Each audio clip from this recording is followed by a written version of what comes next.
Good day to you, speed gamers. Now, we will talk about how to have a zero recoil in every guns. Now, let's jump to our settings. All we need to do is go first to the training grounds. Now that we are on the training grounds, what we need is to go to settings and then sensitivity and then advanced settings. Here you can see I already have configured my AR. Now let's try to configure our SMG.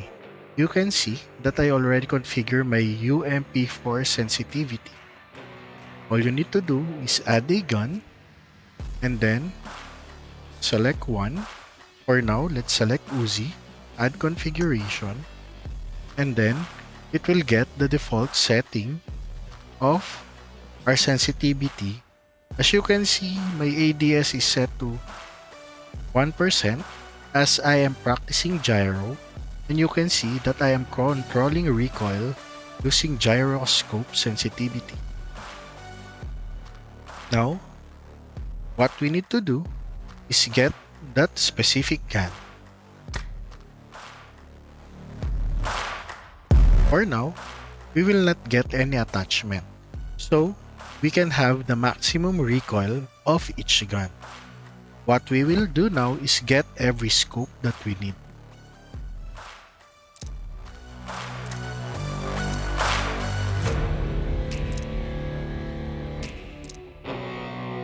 Then, let's go to the training grounds.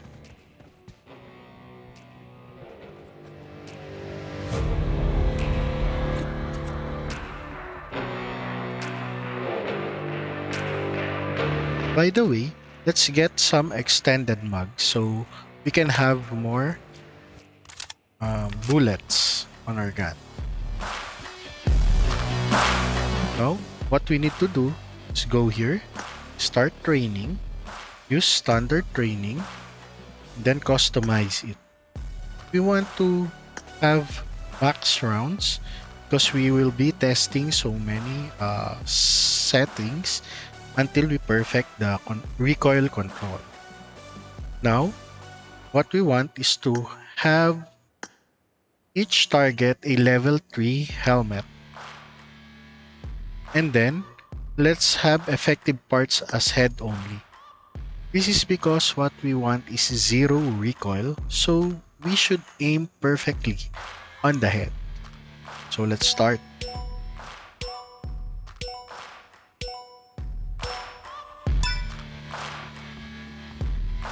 First, what we will do is to use the red dot.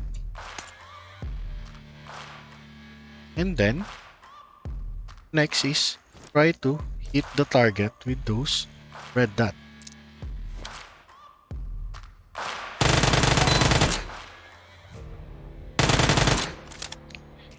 If you are satisfied in controlling the recoil, you can already leave it right there. But if you are not satisfied, you need to adjust the sensitivity of each gun. For me, I am okay with the sensitivity of this Uzi. Now, let's try another gun.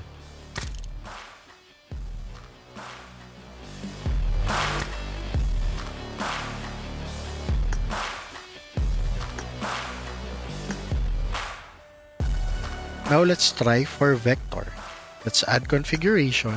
And by the way, if you already have preset up sensitivity, you can copy the configuration. For me, I want to start to copy my UMP45. Now that we already have copied the UMP45, what we need to do is get the specific gun that we want to set up the recoil control.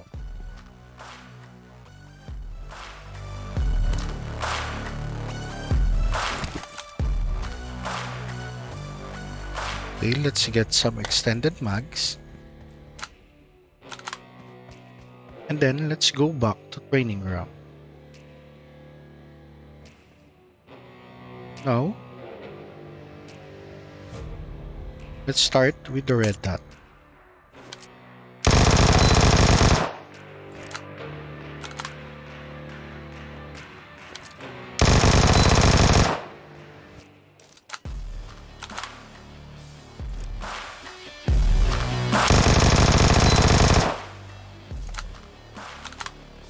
Now, repeat it with the other scope.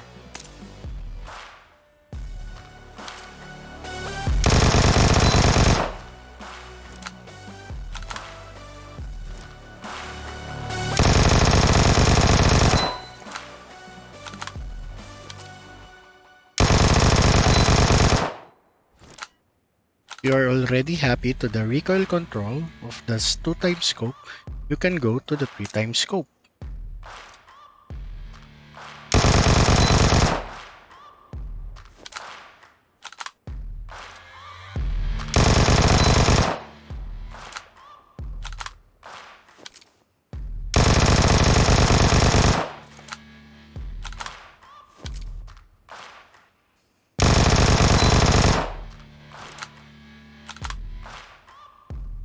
And then, do it to the 4x scope.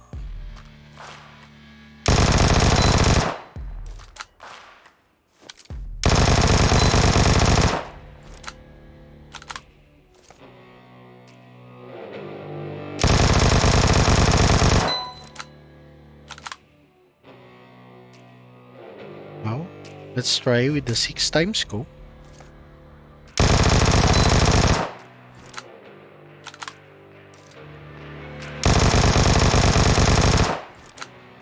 As you can see, I am not happy on the recoil control of the 6x scope.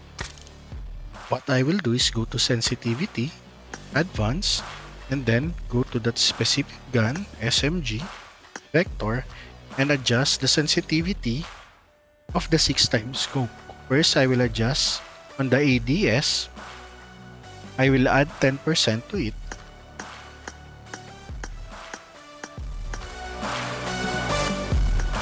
And then I will also add 10% to the gyroscope sensitivity. So I only need to memorize only one control.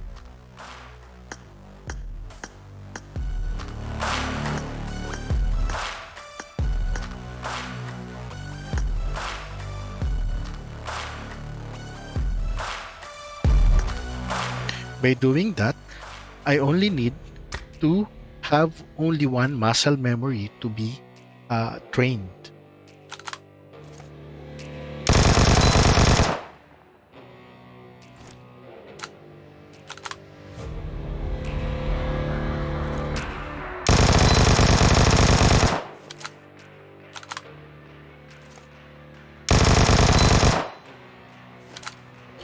Now that I am happy on the recoil control of this gun, I can move to other guns.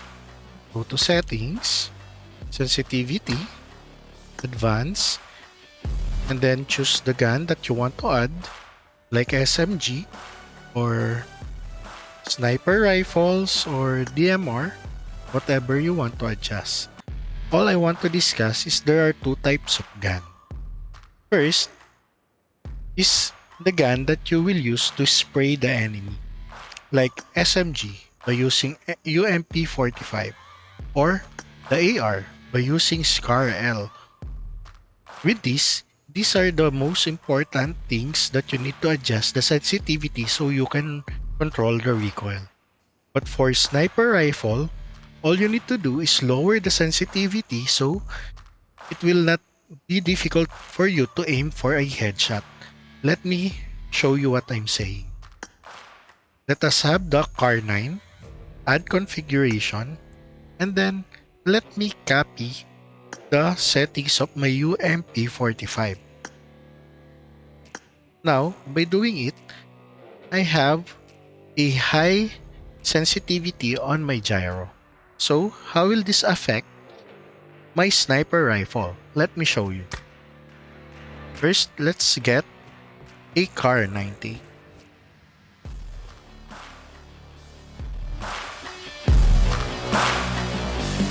And then, let's do training.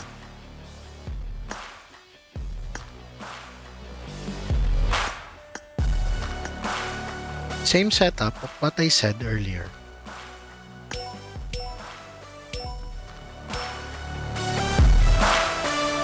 Now as you can see, as we go to higher scope, it is very hard to stay on the target. So we need to lessen our sensitivity.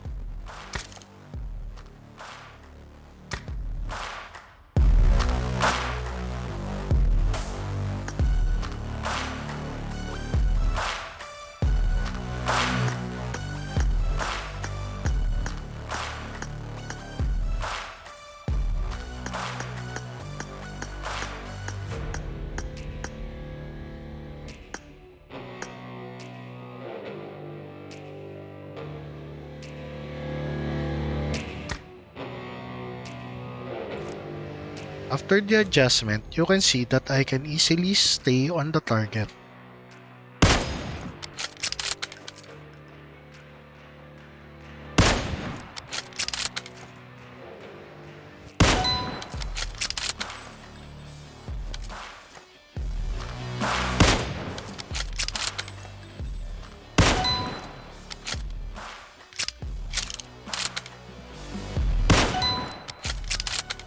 Now, you're happy to your setup, you can continue and set up every gun. Once you already set the sensitivity of each gun, you will have a zero recoil in every gun that you pick up in the match or in the game. For me, I will set up my AR, my DMR, my SMGs, and my LMGs because this is important when you're spraying your enemy. And also, I will set up my SR so I can have lesser sensitivity so I can stay focused on the target. But for the other guns, like for example shotgun, I will not set this up because I am not good at shotguns. But if your favorite gun is shotgun, so go ahead and set it up. And then for pistol, I am also not using pistol unless I have no choice, so I will not set this up. And of course, the melee. The melee are the machete, crowbar, the pan, so I don't need to set up the sensitivity of this thing. And also other, the crossbow. If you are a fan of crossbow, go ahead and set this up. So for now, let me fast forward while I'm setting every gun in my settings, and then we will try to play to see how it improves our gameplay.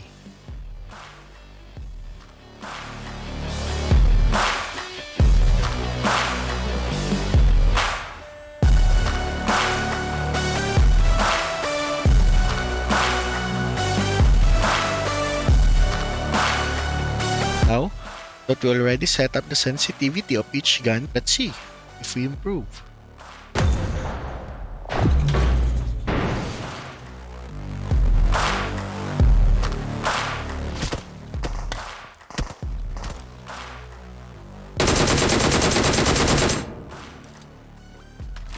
Nice control of recoil.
So that's the result of our settings.